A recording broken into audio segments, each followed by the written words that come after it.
Our next few sections are going to start looking at social relations. How are we forming and maintaining our relationships between people? And so the first section is going to look at affiliation and attraction. How do we find people that we want to associate with, and what makes them attractive to us? We're going to look at two major theories as to why we affiliate. And I suppose two groups of theories or two categories of theories, not specific theories themselves. But the first of these are evolutionary theories. The idea that people like to affiliate because we are biologically predisposed to affiliate. Over time, we evolved to be a social species. There was an evolutionary advantage to forming groups and interacting with others. Being in a group made it more likely for us to survive and reproduce. So if we formed a group, we didn't have to find our own food all the time. We could share food with others. We didn't have to raise our own offspring. We could group raise offspring. And we could get extra protection from being in a group. So from an evolutionary point of view, it made sense for us to, over time, become more and more social, more and more likely to affiliate with others of our species. Now, this view is a little bit more consistent with what we would have talked about back in 104 in the chapter on evolution and genetics. But we're going to focus a little bit more on the social side of things because that seems to be more in tune with the rest of this chapter. Just keep in mind that it isn't just a purely evolutionary or purely social or psychological type thing. It's a combination of all of these. So that brings us to 4 psychological reasons for affiliation. What are some of our motivations beyond just that we have evolved to affiliate with others of our species? The first of these is obtaining positive stimulation. We enjoy being around people that we like and often interact with. We can also receive emotional support. Being around other people helps us deal with our emotions and share emotions and experience them together. We can also gain attention, where you don't feel quite so alone. People are focusing on you and you're not just existing in the background. And the last point is an interesting one, and this is social comparison. And so this is saying that we like being around other people because by observing other people and by seeing how they interact with and deal with things in the world, we can learn if our own responses, our own behaviors and actions are normal. So we can compare our beliefs, feelings, and behavior to the beliefs, feelings, and behaviors of others to make sure that we're behaving properly, that we're feeling properly, and that we believe the correct things. So we compare ourselves to others to make sure that we're normal, and that helps us feel better about our own actions. And so, as always, there are different factors that will influence how much we want to engage in this behavior. How much affiliation do we need in our lives? Some people have a high need for affiliation. Some people are extroverts. Maybe they're just wired to have a couple of special people that mean a lot to them. So people who have this higher need for affiliation are going to have more friends. They're going to have spent more of their lives thinking about being with others. So when studies prompt them every 2 hours to report what they were thinking of when they were prompted to report, people who have this high need for affiliation are going to report that they were thinking about their friends or with their friends or thinking about how much they want to be with their friends. And of course, there are different degrees of affiliation. Some people don't have a high need for affiliation, and so they affiliate less. There's also some variability in our sense of community. Some people feel really strongly as part of a group. And if you feel like you belong in a particular community, then you're more likely to engage in these social interactions. You're more likely to associate with others within the community. And some people don't have that sense of community. That's actually a big problem right now, where students aren't able to be on campus. They're not able to feel part of a group together.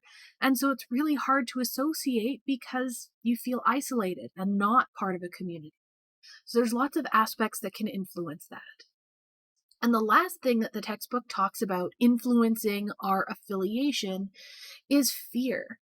People desire to be with others when we're experiencing fearful situations. So if you're going in for a surgery and you've never done this surgery before, you take comfort in talking to and interacting with people who have already gone through the surgery. Studies have shown that people going in for a surgery recover better, report less anxiety, and feel better when they're placed in a room with someone who has already done the procedure before they go in for it. So if you're going and getting a heart valve replacement, if you're housed in a room before your surgery with someone who just had that surgery, someone you can talk to and ask questions and interact with, then you're going to feel better about your own surgery. And they'll even show faster recovery and better outcomes because of that, which is a really cool thing that comes just from our need to be around other people and to associate with people that'll help us feel better. Our next couple of slides are going to delve into what drives our initial attraction to people. So we'll talk about physical proximity, being exposed to people, similarities, and then we'll start talking about things like attractiveness and more. But this is basically what initially drives us to want to associate with someone. And physical proximity, if you're just in the same place at the same time as someone, is the best indicator of who we're going to interact with. If you never encounter someone, then you're not going to want to affiliate with them. And this isn't just romantic relationships. This could also be friendships or, just people that you want to hang out with. But in all cases, being in the same place at the same time seems to be a really good indicator. So people tend to associate with people they take in a class or take a class with together. So maybe you're more likely to be friends with someone that you sat next to in your high school geometry class. Maybe you're more likely to date someone that you worked with. Maybe your best friend is someone that you went to grade school with. So just being in the same proximity can lead to this formation of affiliation. And that kind of brings us over to the mere exposure effect, which basically says that the more you're exposed to something, the more that thing becomes familiar to you, the more you're going to like it. So if you're seeing the same person day in and day out, maybe they sit at a desk across from you at work, you're going to start liking them just because they're familiar, because you've been exposed to them repeatedly. And this mere exposure effect works whether you're aware of the effect or not. If you are told to focus on some particular aspect of your environment, you're still going to warm up to it over time. And if you're not told to pay attention to things, different parts of your environment that you might not even be directly paying attention to, you will also start to like those in time. This mere exposure effect, this is kind of off the beaten path of what the textbook is getting at, but this is similar to why advertising works.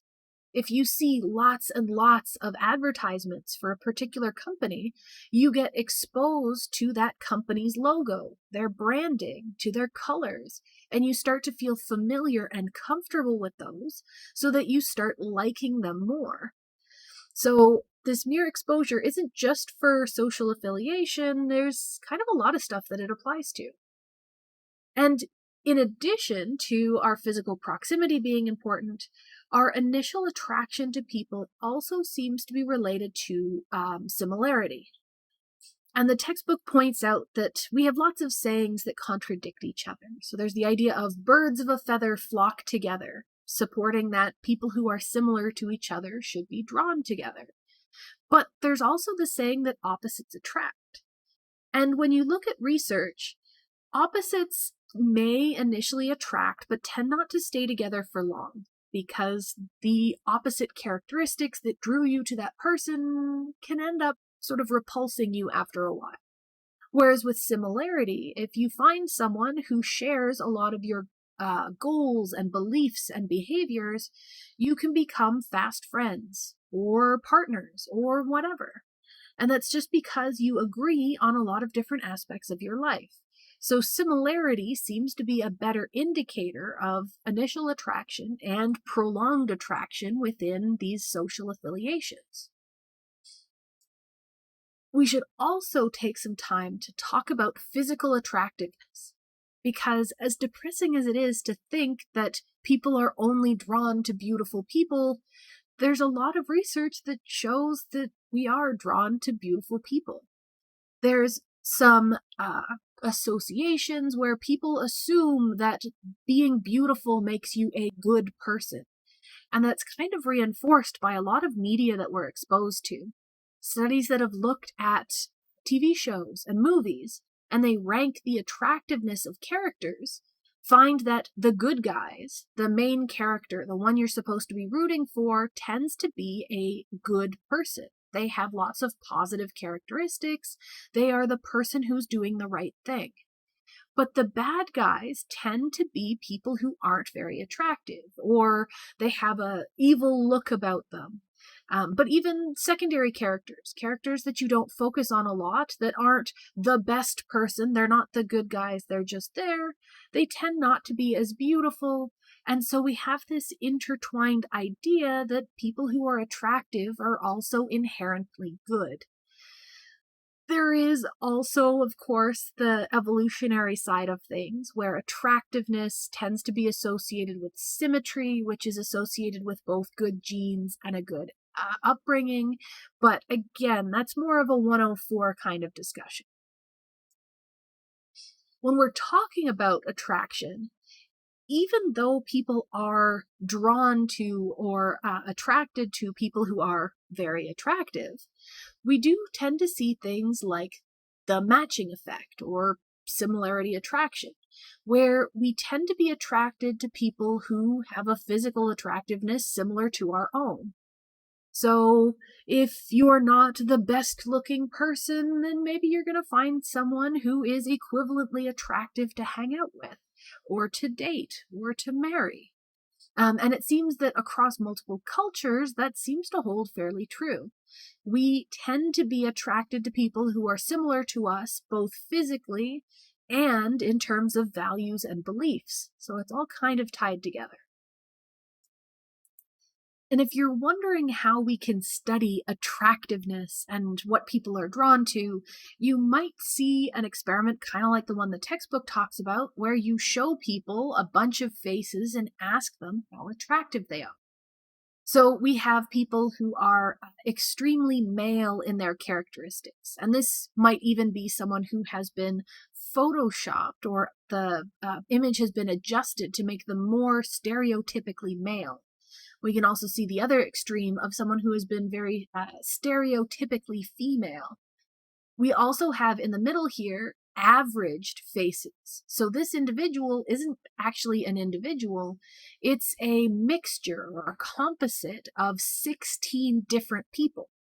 So they took a bunch of different faces and overlaid them all and kind of merged them together to create a composite face. So this average face is the mixture of a whole bunch of different men. And the same here with an average female face is the mix of a whole bunch of different women. And a lot of studies repetitively done show that people like averaged faces.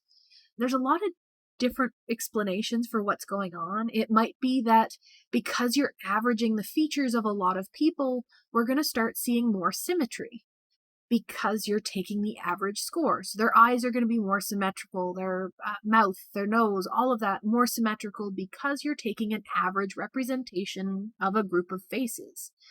And as I just said, symmetry tends to be associated with attractiveness because of association with good genes and good upbringing.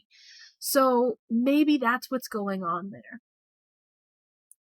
But I think the coolest part is that when people are asked to rank these different faces based on attractiveness, they actually say that these averaged faces are more attractive than, say, face 2, which is just a person. So one male, nothing fancy done to this image. It's ranked as less attractive than an averaged face. And then we run into, there's some differences where moderately masculinized faces tend to be a little bit more attractive in ranking, and moderately feminized faces end up being perceived as the most attractive. So we tend not to go for the extremes. We like averages and moderately stereotyped faces. But researchers have done tons and tons of studies looking at faces. So even though we have an example here with 7 different images, you might see studies that look at hundreds or even thousands of faces to try and pick apart which specific factor is influencing our attraction, which again is really cool. Our next step is to start talking about what happens after you move that initial affiliate, or once you move past that initial affiliation. As you have this attraction deepen and start forming close relationships with people. So these relationships are going to progress. People are going to start becoming more connected with each other. And the interactions between them become both broader and deeper. Broader meaning that you start talking about more areas of your lives, or you start sharing more areas of your lives. So maybe you met a friend at a book club, and originally you bonded because you both liked the same books. But now that you're getting to know each other, maybe you're going to talk about more than just books. Maybe you're going to talk about your favorite movies, TV shows, your hobbies, stuff that you like to do other than reading. So you've broadened that connection by talking about more areas of your lives. You can also deepen that connection by sharing more intimate details. When you first meet someone, you don't necessarily tell them all about your family and your childhood. You probably talk about very superficial things like the weather and the book that you're reading at book club. But over time, maybe you're going to disclose more personal information and you're going to deepen that relationship. And that links us to this idea of self-disclosure, where you're going to share that important and deep information about yourselves.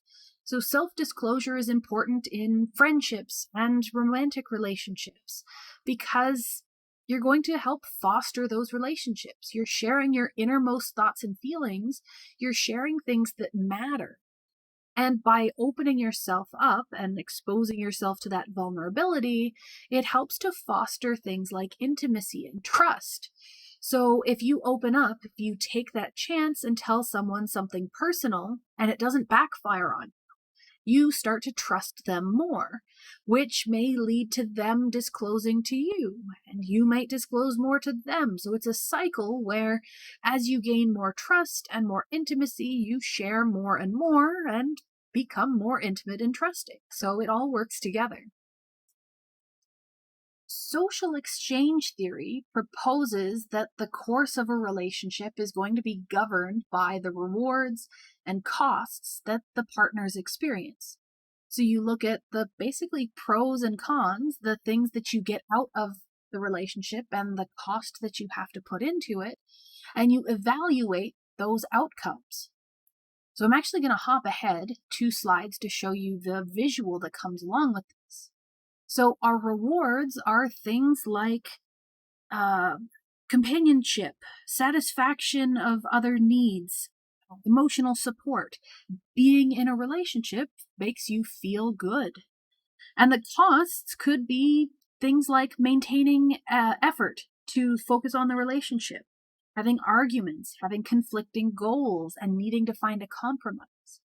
And so you can evaluate sort of the benefits and the costs, your rewards and your costs, to determine the outcomes. You can subtract the two to look at your outcomes. And so if we hop back here, you can evaluate those outcomes against 2 standards, that upper and that lower branch. The upper one is the comparison level. So we're looking at how does this outcome compare to things that I'm used to experiencing in this relationship? What is this in comparison to my expectations? And if it matches up, we can remain satisfied with a relationship. In contrast, the comparison level for alternatives, the bottom path here, is focusing on alternatives. It's comparing this outcome versus what you would expect if you went out of this relationship. So, what if you found another friend? What if you found a different partner? And depending on how this one holds up, you will affect your commitment to that relationship. Where if your outcome is better than you would expect if you went elsewhere, if you started a new relationship, then you're going to be more committed to your current relationship. Whereas if you left this relationship and found another, and you would be doing better in terms of outcomes, then your commitment to the relationship would be a lot lower. So we can evaluate both satisfaction and commitment in terms of our outcomes, which we get from evaluating the costs and rewards of being in that particular relationship. Now, if we focus just on romantic relationships, we can reevaluate the two types of views. We can have an evolutionary perspective, and we can have a sociocultural, more of a psychological perspective. And we can look specifically at mate preference. So, who do you prefer to associate with when you're in a relationship, and specifically a romantic relationship? And as always, these are very specific to binary heterosexual couples, just because that's what most of the research has been done on. Though, of course, there's a lot more up-and-coming research that's really interesting looking at homosexual couples and atypical couples. So, not just a man with a woman, you can look at all of the other range of the spectrum. But, of course, more complicated means beyond our scope for an introductory psychology class. So I just want to make you aware that other research exists. We're just focusing on the most basic of that research. And so from lots and lots of research, because people love to study this, when you look at mate preference across cultures, men tend to place a larger value on their potential mate's physical attractiveness and domestic skills. So from the evolutionary side of things, that physical attractiveness, again, is related to good genes and a good upbringing. So someone who is physically attractive has good genes that they would pass on to their offspring and is probably fairly healthy, which means that they'd be a good partner and would probably have healthy children. For domestic skills, you're going to want someone who's going to be good around the house, help raise children, things like that. And again, back to the evolutionary side of things, men tend to like a mate who is a few years younger, just because younger women tend to be better or to have a stronger outcome when it comes to childbirth. So as they get older, it becomes riskier and less likely for them to have children. So having a younger wife tends to be preferred. And again, there's some evidence that men would be more likely to want and pursue a larger number of short-term romantic encounters than women would. And if we look at that from the evolutionary side of things, that's because men are investing less in their offspring, whereas women have to carry and give birth to offspring, so they'd be a little bit more conservative in deciding and picking a mate. Men don't have that same investment, so they could afford to mate with more individuals in the hopes of passing on more of their genetic material. And so again, this is sort of the evolutionary view of how this might have occurred in ancestral humans. It's always kind of weird to talk about humanity in terms of evolutionary perspectives, but there we go. Continuing on with that, if we look at the other side of things, women would place greater value on their mates' basically ability to support them. So earning potential and status are indicators of how good of a partner they would be, how good of a father they would be, and how much they can contribute to that environment and helping with raising children.